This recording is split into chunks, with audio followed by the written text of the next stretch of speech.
오늘과 다음 주에 이제 시리즈가 끝나게 되는데, 오늘과 다음 주는 교육과 또 교회와 교육에 대해서 말씀드리려고 합니다. 여러분, 그 교회라는 말을 헬라어로 제가 예전에 한번 설교할 때 했던 적이 있는데 기억나시는 분? 에클레시아라는 말 기억나시죠?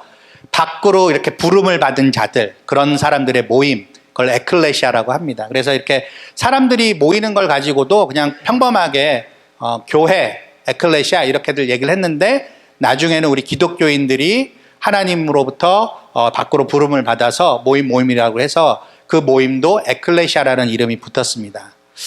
근데 여러분, 이제 우리나라 말 그리고 일본 말이나 중국어에는 이 교회라는 단어가 이런 점이 강조되어 있어요. 먼저 한번 그림을 보실까요? 여러분, 이 글자 뭔지 아세요? 한문이에요, 한문. 지금 아버지가 회초리라고 하기엔 너무 크죠? 어쨌든 몽둥이를 들고서 아들을 이렇게 혼내는 건지 뭘 가르치려고 하는지. 자, 이거를 이제 이 글자로 만들었어요. 이 글자가 뭐죠?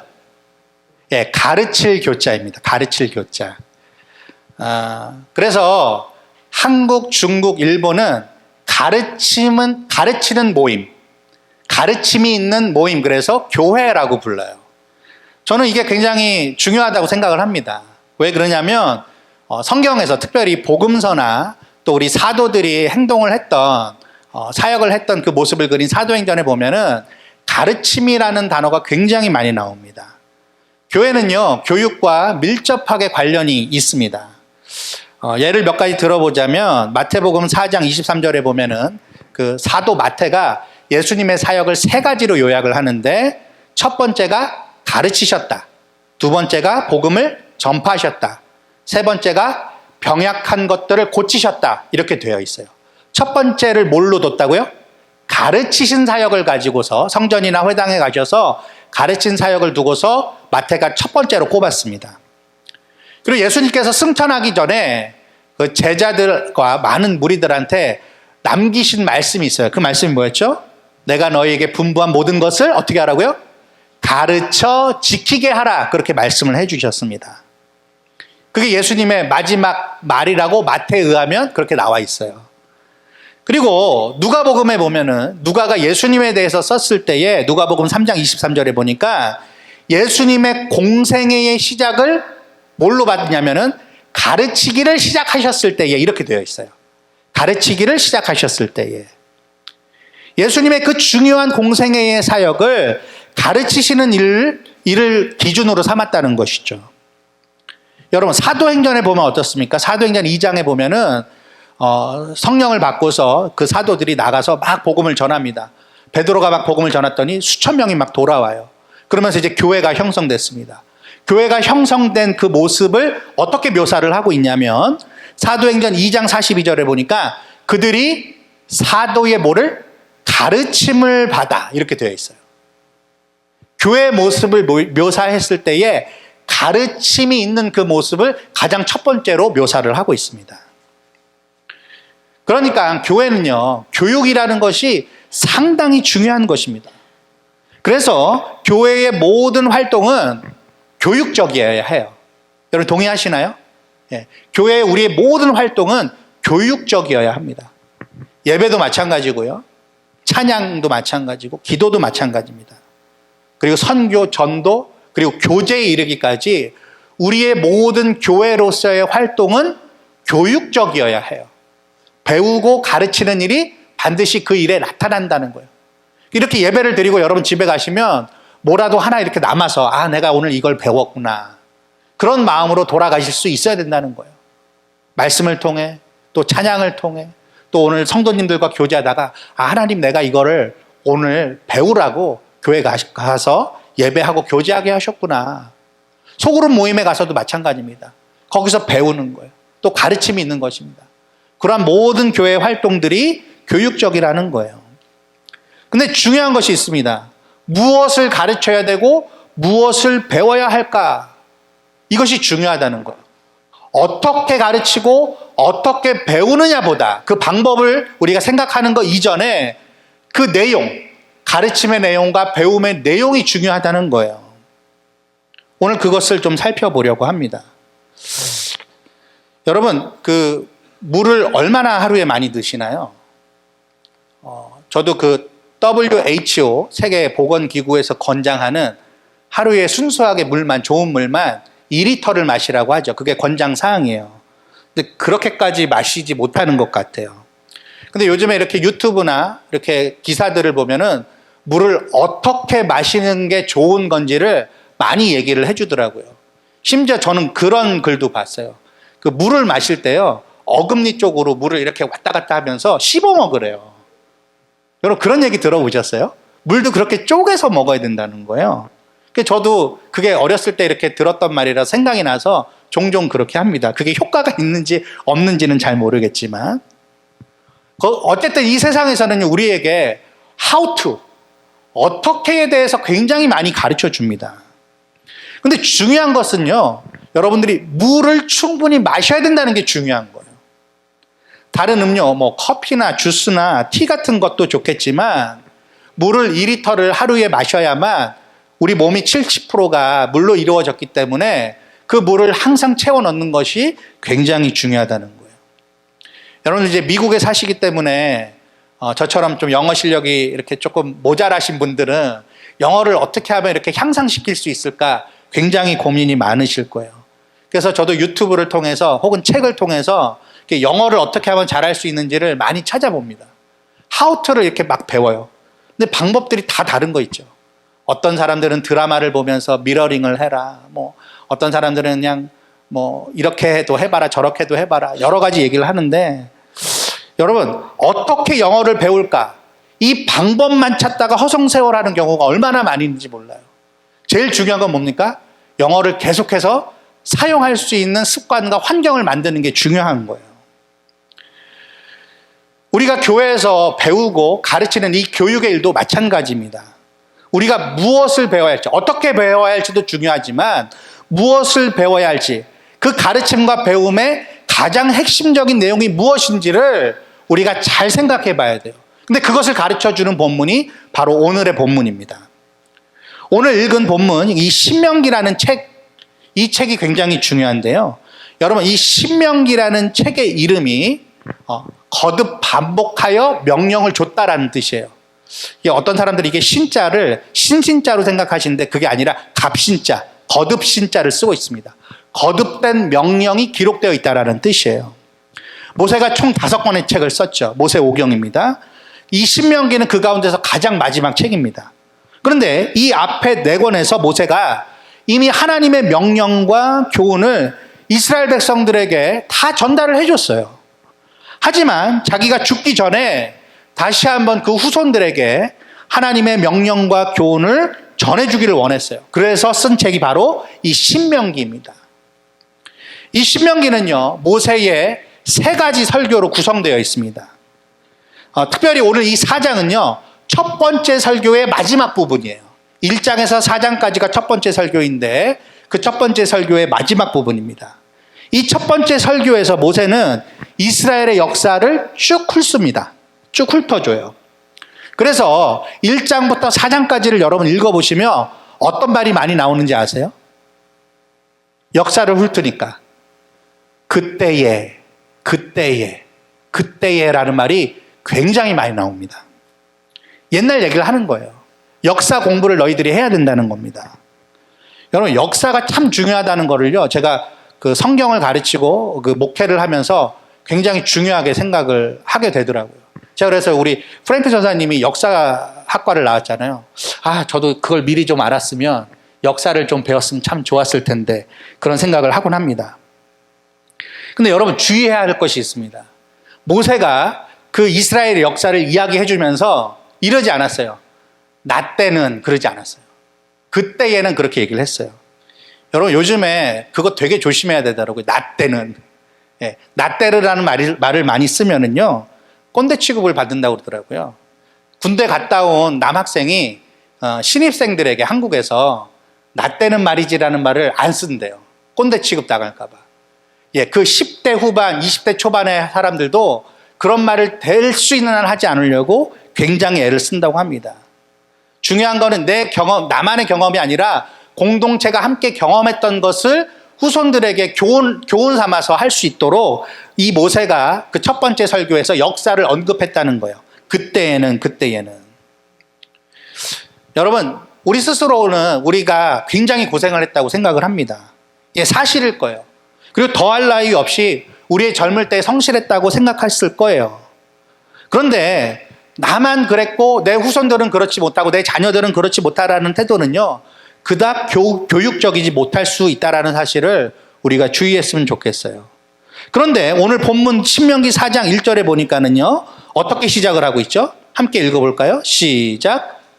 이스라엘아 이제, 이렇게 얘기를 하고 있어요. 이스라엘아 이제 과거에서 그때에는 얘기를 하다가 이스라엘아 부르면서 이제라는 말을 쓰기 시작해요. 여러분, 신명기 본문에서 모세가 이스라엘아 부르는 것을 찾아봤더니 8번이나 그렇게 부르고 있습니다. 여기에 처음으로 등장을 하고 있어요. 이스라엘아 이제, 이렇게 얘기를 하고 있습니다. 그런데 이 이스라엘아 8번이나 부르면서 그 바로 다음에 나오는 굉장히 중요한 동사가 있는데 그 말이 뭘까요? 오늘 본문에도 나와 있어요. 그게 뭘까요? 제가 말하고 싶은 것을 여러분들이 발견하셔야 돼요. 뭘까요? 이스라엘아 이제 들으라예요. 들으라. 여러분, 쉐마 이스라엘 이거 아시죠? 신명기 6장 4절에 보면 이스라엘아 들으라. 이스라엘아 부르면서 들어라라는 말을 같이 하고 있습니다. 7번이나 같이 하고 있어요. 한 번만 빼고서는 이스라엘아 들으라라는 말을 계속하고 있습니다. 여러분, 교육에 있어서 가장 중요한 방법 중에 하나가 뭐죠? 듣는 겁니다. 듣는 거. 지금 여러분들이 저를 통하여서 설교를 듣고 계시는데 이것은 교육입니다. 예배이기도 하지만 교육이에요. 가르치고 배우는 일입니다. 바울도 이 들음에 대해서 굉장히 중요하게 생각했습니다. 로마서 10장에 보면은 믿음은 어디서 난다고요? 들음에서 난다라고까지 이야기를 했습니다. 우리가 잘 들을 때에 우리에게 주어진 그 믿음이 견고해지고 성숙해질 수 있다는 거예요. 그래서 여러분들 잘 들으셔야 돼요. 여러분, 집에서 자녀들한테, 저도 오늘 아침에도 그 소리를 자녀들한테 하고 왔는데 좀 말 좀 들어라. 야, 말 되게 안 듣네. 내가 말하는 거 안 듣니? 이 얘기 되게 많이 하시죠. 하루에 5, 60회는 할걸요, 아마. 이건 무슨 뜻입니까? 내 말을 안 듣네. 내 말 좀 들어라. 교육이 잘 안 되고 있다라는 뜻이에요. 그러면은 배워야 할 자들이 잘못하는 걸까요? 가르치는 자들이 잘못하는 걸까요? 양쪽에 다 문제가 있겠죠. 여러분, 배우는 자들은 잘 들어야 하고 가르치는 자는 들려주고 또한 듣게 만들어야 돼요. 그래서 좋은 방법들을 우리가 생각해내야 하긴 합니다. 그리고 그 다음에, 듣는 것 다음에 중요한 것이 있는데 그것은 뭘까요? 오늘 본문에도 나오는데 3절에 보니까, 3절과 9절에 보니까 보는 것에 대해서 이야기를 하고 있어요. 보는 것. 자, 3절에 보니까 너희가 눈으로 보았거니와 9절에 보니까 네가 눈으로 본 그 일을 잊어버리지 말라, 이런 얘기를 합니다. 과거에 그 부올에서 바알을 섬겼던 일이 있었어요. 그래서 하나님께서 그 백성들, 그 가운데에 그 두령들, 우두머리들을 벌하시고 또 그 바알을 섬겼던 음란한 일을 했던 모압의 여자들과 간음했던 그 사람들을 골라내서 다 처단을 하셨습니다. 그걸 온 백성들이 다 봤습니다. 그 본 일들을 우리 주님께서는 교육적인 차원에서 사용하셨다는, 그 본 일들을 잊어버리지 말라고 교훈하고 계십니다. 한국말에 보고 배운다라는 말이 있어요. 이 보는 것이 참 중요합니다. 이렇게 듣고 보는 것이 너무너무나 중요해요. 중요한 교육의 방법이에요. 그래서 시청각 교육이라고 하죠. 하지만 아까도 말씀드렸듯이 더욱 중요한 것은 무엇을 듣게 할 것인가, 무엇을 보게 할 것인가가 굉장히 중요하다는 거예요. 그것이 뭡니까? 오늘 핵심은 10절이에요. 우리 다시 한번 10절 말씀 읽어보겠습니다. 시작.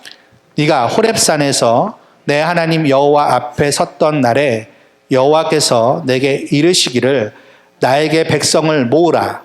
내가 그들에게 내 말을 들려주어 그들이 세상에 사는 날 동안 나를 경외함을 배우게 하며 그 자녀에게 가르치게 하리라 하시매. 자, 하나님께서 모세에게 직접 명령하신 내용인데요. 4단계로 되어 있습니다. 첫 번째는 뭐예요? 하나님 앞에 그 백성들을 모으라는 거예요. 모으라는 거. 흩어지지 말고 모여서 함께하는 시간들이 그 공동체에게는 꼭 필요하다는 거예요. 그래서 여러분 교회예요. 회. 모일 회자를 쓰는 거예요. 그래서 우리가 모이기를 힘써야 합니다. 자, 두 번째 단계는 뭡니까? 하나님의 말씀을 들려주시겠다라는 거예요. 그렇게 모아놓으면은 하나님께서 친히 하나님의 말씀을 들려주시겠다는 거예요. 여러분, 교회의 교육은요, 세상과는 다르게 하나님의 말씀으로 충분합니다. 그래서 기록된 성경과 성령의 감동이 가르치는 자와 배우는 자에게 나타날 때의 교육은 완전해지는 거예요. 하나님의 말씀을 듣는 것으로부터 교회 교육은 시작이 되는 것입니다. 왜 그렇죠? 인간은 하나님의 형상으로 지은 바 되었기 때문에 그래요. 인간은요, 하나님을 통해서 모든 길을 배워야 합니다. 그렇게 지음을 받았기 때문에 교회 교육이 세상의 교육이나 학교 교육보다 훨씬 더 우선되고 중요하다는 사실을 여러분들 인정하시길 바랍니다. 세 번째 단계는 무엇입니까? 하나님을 경외하는 것을 어른들에게 배우도록 하겠다, 이렇게 이야기를 하고 계세요. 항상 배워야 된다는 거예요. 나이가 들어도 항상 배워야 된다는 것입니다. 나는 이 정도의 과정을 거쳤기 때문에, 이 정도 경험과 나이가 들었기 때문에 더 이상 배우지 않아도 된다는 것은 굉장히 위험한 발상입니다. 하나님께서는 모든 백성들에게 배우도록 하셨다는 거예요. 배우게 하며. 자, 우리 로마서 2장으로 한번 가볼까요? 로마서 2장. 로마서 2장 21절에서 23절 말씀 보겠습니다. 배우는 것이 왜 우선되어야 하는지. 로마서 2장 21절에서 23절 같이 한번 읽어보시겠습니다. 시작. 그러면 다른 사람을 가르치는 네가 네 자신은 가르치지 아니하느냐? 도둑질하지 말라 선포하는 네가 도둑질하느냐? 간음하지 말라 말하는 네가 간음하느냐? 우상을 가증히 여기는 네가 신전 물건을 도둑질하느냐? 율법을 자랑하는 네가 율법을 범함으로 하나님을 욕되게 하느냐? 여러분, 21절에 사도 바울이 뭐라고 얘기를 하고 있어요? 다른 사람을 가르치는 네가 네 자신은 왜 가르치지 않느냐? 이렇게 얘기를 하고 있어요. 그러니까는 항상 배우는 자가 돼야 된다는 거예요. 여러분, 배우는 것은요, 굴욕이 아닙니다.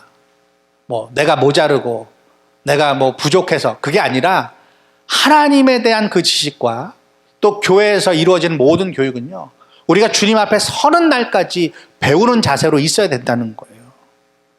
그것을 인정하시길 바랍니다. 자, 마지막으로 네 번째 단계는 뭡니까? 자, 하나님을 경외하는 것을 자손들에게, 후손들에게 가르치게 하겠다라는 거예요. 가르치게 하겠다. 잘 가르칠 사람을 미리 잘 가르쳐 둬야 합니다. 그래서 교육이 참 중요해요. 그런데 이러한 4단계에서 핵심적인 내용은 무엇이냐면 바로 하나님을 경외하는 것. 이것이 무엇을 가르치느냐, 무엇을 배우느냐의 문제의 해답이라는 것입니다. 하나님을 경외함. 하나님을 경외함. 여러분, 하나님을 경외함을 여러분 배우셔야 합니다. 그리고 그것을 아는 만큼 가르치셔야 돼요. 실제로 그렇게 하고 계신가요? 특별히 가정에서 자녀들에게 하나님을 경외한다는 것이 뭔지 여러분 자녀들에게 가르치고 계십니까? 그리고 가르치시기 이전에 여러분 스스로 배우고 계십니까? 끊임없이 배우고 계세요? 오늘은 이 하나님을 경외한다는 것이 무엇인지를 좀 살펴보려고 합니다. 왜냐하면 어떻게 가르치는 것보다 무엇을 가르치고 배우느냐가 중요하기 때문에 우리가 배워야 할 것, 가르쳐야 할 것이 바로 하나님을 경외함인데 이 하나님을 경외한다는 것이 구체적으로 무엇인지를 말씀을 통해서 오늘 좀 우리가 배워보도록 하겠습니다. 신명기 10장으로 가보겠습니다. 신명기 10장. 신명기 10장 12절에서 조금 긴데요. 21절까지 하나님을 경외한다는 게 여러분들 하나님을 경외한다는 것을 어렴풋이 생각하시면 안 돼요. 구체적으로 우리가 생각해야 합니다. 12절에서 21절을 조금 길지만 우리 또박또박 한번 읽어보도록 하겠습니다. 시작. 이스라엘아, 내 하나님 여호와께서 내게 요구하시는 것은 무엇이냐? 곧 내 하나님 여호와를 경외하여 그의 모든 도를 행하고 그를 사랑하며 마음을 다하고 뜻을 다하여 내 하나님 여호와를 섬기고 내가 오늘 내 행복을 위하여 내게 명하는 여호와의 명령과 규례를 지킬 것이 아니냐? 하늘과 모든 하늘의 하늘과 땅과 그 위의 만물은 본래 내 하나님 여호와께 속한 것이로되 여호와께서 오직 내 조상들을 기뻐하시고 그들을 사랑하사 그들의 후손인 너희를 만민 중에서 택하셨음이 오늘과 같으리라. 그러므로 너희는 마음의 할례를 행하고 다시는 목을 곧게 하지 말라. 너희의 하나님 여호와는 신 가운데 신이시며 주 가운데 주시요 크고 능하시며 두려우신 하나님이시라. 사람을 외모로 보지 아니하시며 뇌물을 받지 아니하시고 고아와 과부를 위하여 정의를 행하시며 나그네를 사랑하여 그에게 떡과 옷을 주시나니 너희는 나그네를 사랑하라. 전에 너희도 애굽 땅에서 나그네 되었음이니라. 내 하나님 여호와를 경외하여 그를 섬기며 그에게 의지하고 그의 이름으로 맹세하라. 그는 내 찬송이시요 내 하나님이시라. 내 눈으로 본 이같이 크고 두려운 일을 너를 위하여 행하셨느니라. 여러분 12절과 20절에 하나님을 경외하여 라는 말이 나와 있어요. 여호와를 경외하여. 그 사이에 있는 모든 것들이 하나님을 경외하는 것. 우리가 반드시 먼저 우선적으로 배워야 할 그리고 가르쳐야 할 그 내용. 하나님을 경외하는 것이 무엇인지를 우리들에게 구체적으로 말씀해 주고 있어요. 그 내용들이 뭡니까? 14절에 보시면 이 세상에 있는 만물은 본래 누구에게 속한 것이라고요? 하나님에게 속한 것. 이것을 우리가 제대로 알고 사는 것이 하나님을 경외하는 데 있어서 첫 번째라는 거예요. 근데 여러분 우리가 이렇게 살면서 내가 지금 누리고 내가 만지고 내가 즐기고 있는 거 사실 누구 거라고 생각해요? 내 거. 내가 돈 벌어서 내가 수고해서 내가 얻은 거. 여러분 근데 그게 아니라는 거예요. 우리가 지금 누리고 있는 것, 아니 달리 표현할게요. 우리에게 누리게 하신 것, 우리로 하여금 즐기게 하신 그 모든 것은 원래 우리의 소유가 아니라는 거예요. 그걸 확실하게 우리에게 증명해 주는 게 뭡니까? 공수래 공수고예요. 여러분 그 말이 성경에도 나옵니다. 사도 바울도 얘기했어요. 우리가 태어날 때 아무것도 갖고 태어나지 않았기 때문에 죽을 때도 아무것도 갖고 가지 못한다는 말을 사도 바울도 했습니다. 자, 두 번째 15절에 보니까는 그런데 하나님께서는 우리를 기뻐하셨다는 거예요. 우리를 사랑하셔서 우리들을 만민 가운데서 어떻게 하셨다고요? 선택해 주셨다. 그래서 우리들을 택해 주신 하나님 앞에 경외하고 두려운 마음을 가지고 그 하나님을 의식하면서 살아야 될 이유가 충분하다는 거예요. 여러분 믿으십니까? 하나님께서 여러분들을 택해 주셨어요.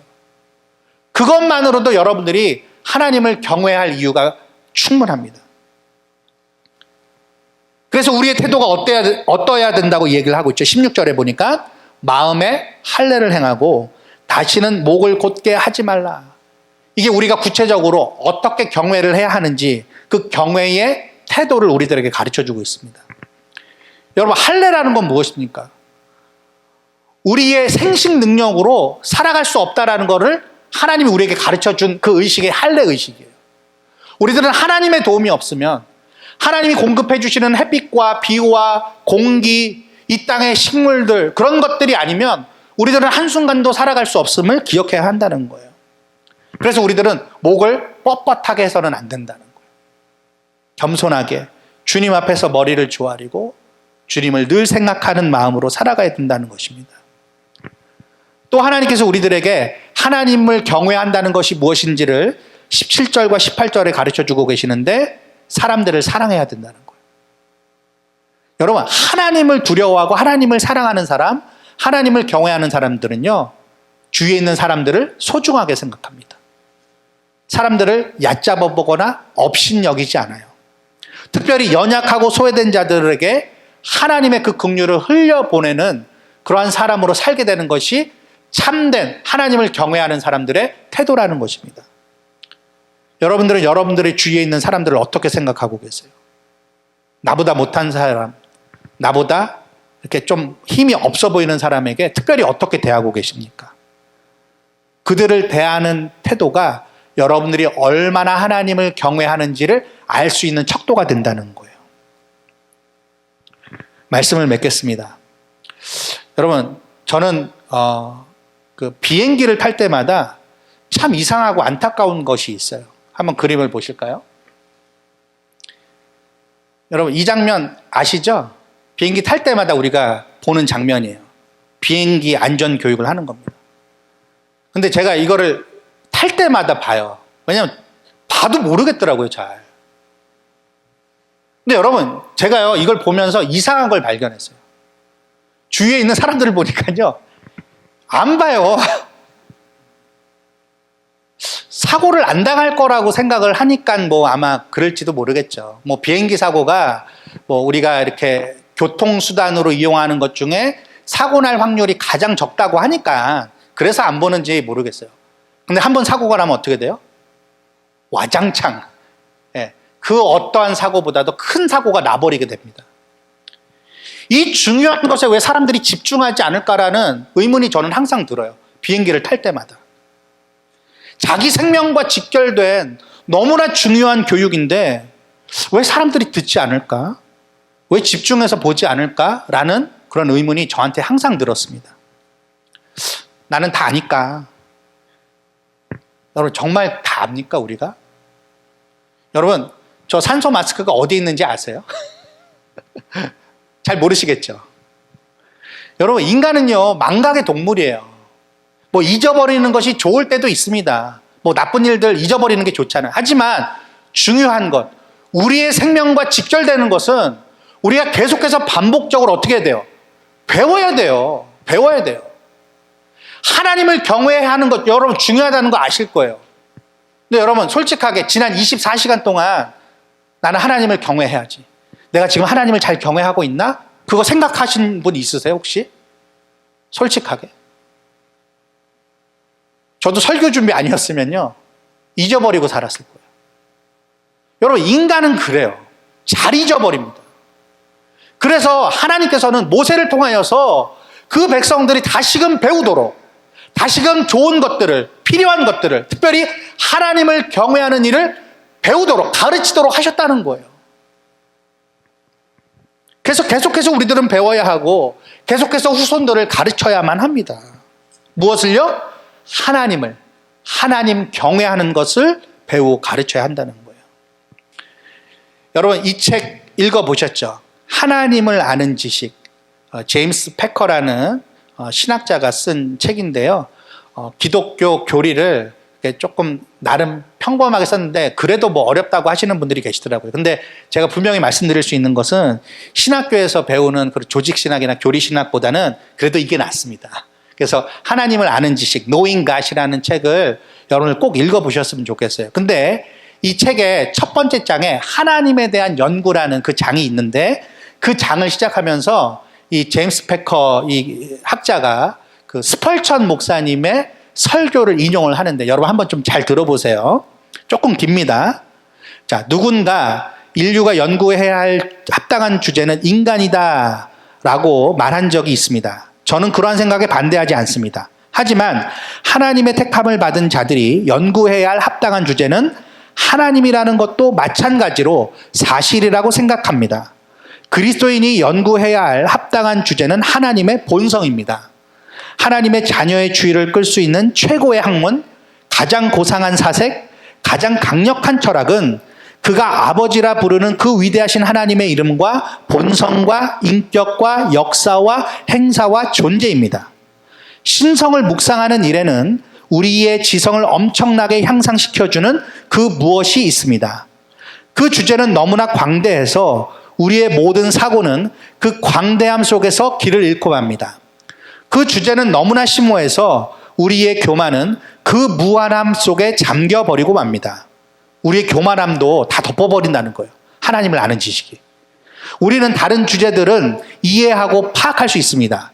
우리는 그 안에서 일종의 자기 만족을 느끼며 보라, 나는 지혜롭다고 생각하면서 자기 갈 길을 갑니다.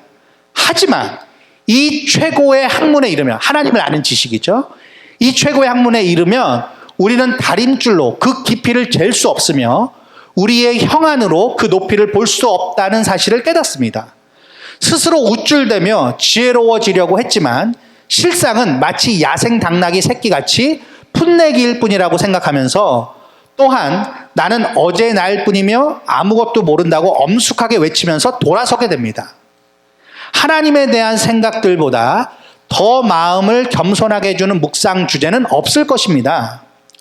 이 주제는 마음을 겸손하게 해주는 한편 또한 마음을 넓혀줍니다. 하나님에 대해 자주 생각하는 사람은 좁은 지상의 일만을 갖고 씨름하는 사람보다 더 넓은 마음을 가지게 될 것입니다. 영혼을 넓혀주는 가장 뛰어난 연구는 그리스도에 대한, 십자가에 달리신 그분에 대한 학문이며 영광스러운 삼위일체에 대한 신성에 대한 지식입니다. 지성을 확장시키는 데는 신성이라는 위대한 주제를 열렬하고 진지한 태도로 지속적으로 연구하고 조사하는 것보다 나은 것이 없습니다. 그 무엇도 인간의 영혼 전체를 그처럼 확대시키지 못할 것입니다. 또한 이 주제는 마음을 겸손하게 하고 확장시키는 한편 크나큰 위로를 줍니다. 그리스도를 묵상하면 모든 상처를 치유하는 치유제를 얻을 수 있습니다. 하나님 아버지에 대한 명상은 모든 슬픔을 근절시켜줍니다. 성령님의 가마력 안에는 모든 아픈 곳을 잊게 해주는 진통제가 있습니다. 여러분의 슬픔을 잊고자 하십니까? 여러분의 염려를 잊고 싶으십니까? 그렇다면 신성의 깊고 깊은 바다에 잠겨 보십시오. 하나님의 광대하심에 몰두해 보십시오. 그러면 여러분은 안식처에서 나오는 것처럼 기운을 차리고 생기가 돌 것입니다. 저는 신성이라는 주제에 대해 열심히 묵상하는 일보다 더 영혼의 위로를 주는 것을 알지 못합니다. 슬픔과 비탄에 굽이치는 파도를 그처럼 진정시키며 시련의 바람을 평온하게 해주는 것을 저는 알지 못합니다. 하나님에 대한 지식, 우리가 하나님에 대해서, 하나님을 경외하고자 끊임없이 배우고 가르치는 그 태도가 우리 인생에, 특별히 택함을 받은 저와 여러분 같은 사람들에게 너무나 중요하다는 거예요. 여러분, 이 사실을 인정하시고 지금부터라도 하나님을 배우시고 하나님을 경외하시는 그것을 가르치시길 바랍니다. 우리의 가정이 그렇게 되었으면 좋겠어요. 우리의 자녀들이 우리를 통해서 하나님을 배우게 되고 하나님을 아는 그 지식 때문에 그들의 마음이 겸손해지고 그들의 마음이 넓어지고 그들의 마음이 위로를 받았으면 좋겠어요. 그 일을 누가 해야 합니까? 저와 여러분들이 함께 해나가야 돼요. 여러분, 제가 이제 종종 잠언을 매일같이 읽는데, 여러분, 잠언이 31장까지 돼 있잖아요. 그래서 옛날에 아마 그런 말 들어보셨을 거예요. 주로 31일까지 이렇게 달이 있다 보니까 하루에 그 날짜에 맞게 그 잠언을 읽으면 우리에게 큰 도움이 된다. 그래서 저도 종종 이렇게 생각이 날 때마다 그 날짜에 맞춰서 잠언을 읽어요. 그럼 읽다 보면 며칠 7을 읽게 되더라고요. 제가 오늘 그 생각이 나가지고 아침에 잠언을 좀 펴봤어요. 근데 이 말씀이 있더라고요. 우연히도. 자, 22장 한번 보겠습니다. 잠언 22장. 요거 읽고서 우리 마치도록 하겠습니다. 잠언 22장 4절입니다. 4절. 잠언 22장 4절. 같이 읽어보실까요? 찾으셨나요? 같이 읽어보겠습니다. 시작. 겸손과 여호와를 경외함의 보상은 재물과 영광과 생명이니라. 이거 오늘 신명기 4장 1절에 나온 말이에요. 여러분, 이스라엘아, 이제 내가 너희에게 가르치는 규례와 법도를 듣고 준행하라. 그리하면 너희가 살 것이요 너희 조상의 하나님 여호와께서 너희에게 주시는 땅에 들어가서 그것을 얻게 되리라. 하나님이 그 말씀을 지키며 하나님을 아는 지식에 풍성한 자들에게 생명과 영광과 재물을 약속해 주셨습니다. 예수 그리스도 안에서 그것을 우리는 이미 누린 자가 되었다는 것이죠. 앞으로도 계속해서 그걸 누릴 자가 되어야 합니다. 어떻게 해야? 하나님을 경외함을 배우고 가르칠 때에 우리 교회와 우리 가정이 하나님을 배우는 그 일에 열심을 내어서 정말 하나님을 기쁘시게 할 뿐만 아니라 하나님이 약속하신 그 재물과 영광과 생명을 누리는 저와 여러분 될 수 있기를 주님의 이름으로 축복드립니다.